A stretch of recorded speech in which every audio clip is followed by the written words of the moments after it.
we've got the Powa Beam Asteroid V2 here. I never did a review on the Meteor, which was the first one that I enjoyed, or the V1, but I've got the V2 here. I was a big fan of the Meteor, so I haven't yet tested this one at night, but if it's anything like the Meteor, it's going to be good. But like with the Meteor, it came in a hard plastic case, foam, all the same bits and pieces, but I think it was only 1000 lumen and it ran on two 18650s. This runs on a different battery, but we'll get to that in a minute. This one here, the Asteroid V2, is 1400 lumen, but it also has options for the 10 lumen, 100 lumen, 500 lumen as well. But in the box, you'll get your torch, USB Type-C charger, a couple of spare O-rings for the tail cap. You've got your remote switch for weapon mounting. You've also got your scope mount. I'm not a big fan of these, but they still work. You can get magnetic under barrel ones or bigger titty ones, but I haven't got any of those sitting here yet. We'll pull her out and have a bit of a squeezy. Now it only weighs like 388 grams or somewhere around that. It's still got a rear tail switch, on off only. Your body has your mode switch as well as your battery indicator, and this one's a USB Type-C for memory. The Meteor was micro USB. So finally getting with the times a little bit. Still a nice deep reflector. I think it's about a 65mm head on it, but a nice deep reflector, so it gives you a nice spot. I'll take it out tonight and have a bit of a look at it after I give her a bit of a charge in that. It's at about 1400 lumens at 1400 lumens, sorry. It lasts about 4 hours at full tilt. So I know it's a different type of battery, but this is the battery that they do. Technically it's actually two 21700 batteries, just heat shrink together. So if you wanted extra batteries, obviously just buy that, and I'm assuming they're about a 5000 milliamp hour each. I don't have the means to test it without cutting it open, and I don't plan on doing that, so actually what we might do is we might leave it out.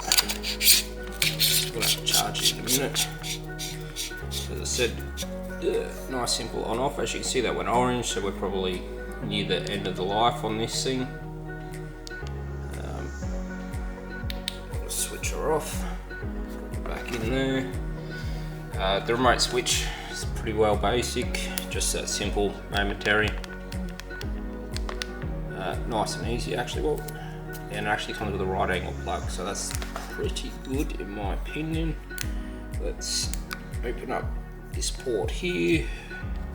USB Type-C, so she'll fit in either way. Now that that's in, I'm just going to face it here for a second. As you can hear, I'm clicking the button, but nothing's happening. It's because you need to switch the torch on first. It's a bit of an off color because I've still got the protective screen on there, but one of the buttons on here is actually your mode switch, so you can flick through the modes. So once you get onto what you want, you still got your strobe, which is your press and hold. Flick through your modes with it. And then you got your on and your off. So it's not a momentary switch, it's either on or off, which is a great deal in my opinion. Because a lot of the earlier ones you had to press and hold, and then you had to find a nice location for your switch where it was comfortable to press and hold, but gone are those days. So that's a nice little addition, thanks Powa Beam. So essentially, it's not really much to talk about it. Apart from, what I've already said.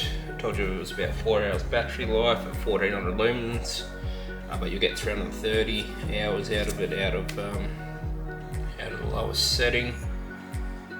Other than that, we'll just need to go out and test it, but it's still one of my favourites. I did do a video on the FoxPro. It was much better torch than this. I think they're about $100 difference From memory, the FoxPro was about $400. I think it's still hovering around there. This kit here sits at about $300. Yeah, we'll just have to get out and show what it's all about. Hopefully the camera's going to pick up the lighting difference on it, but we'll see how we go. It still is a nice waterproof torch. It is aluminium. It can take a bit of a flogging. It does have a limited warranty on it, but you know, like with anything, they all do.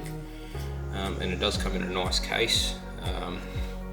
You've got your rubber seal up around there. You've got your pressure relief down on there. So even if you don't want to keep a torch in it, it's just a nice case to have. You just pull out this foam, lay in a different inner, and you got some storage for something or other. But yeah, overall it's a pretty nice torch, and we'll get outside and we'll have a look. You have to bear with the wind noise and traffic noise. I've got cones set up every 100 metres for 500 metres up along this dirt road at the moment. So we'll see how it goes. I'm currently looking in the headlights of the car, but this is what I was identifying. A 200mm green cone down the road. Alright, we're going to start on its lowest setting. This is actually reaching out quite a way, so I can see my 100 metre cone. We'll bump it up to the next one.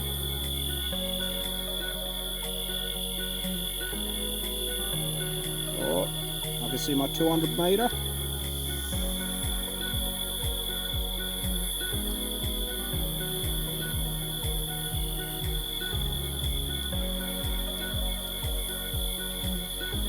There you go, naked eye. We'll work our way down the line. We've got 0. Then we take it out to 100. Then we've got our 200. Should probably put some reflectors on these, but I can see the faint green. I can see my 300. I can see my 400. Right down the end of the street, which is about 700 metres. I'm actually getting some reflection straight off the small street sign. So she's definitely putting it out there. I'd have to say this is a magnificent torch. It's still one of my favourites. What I need to do is set the camera up down so you can actually see the light output all the way down there, but I don't want someone running off with my camera, so that might have to be for a different day.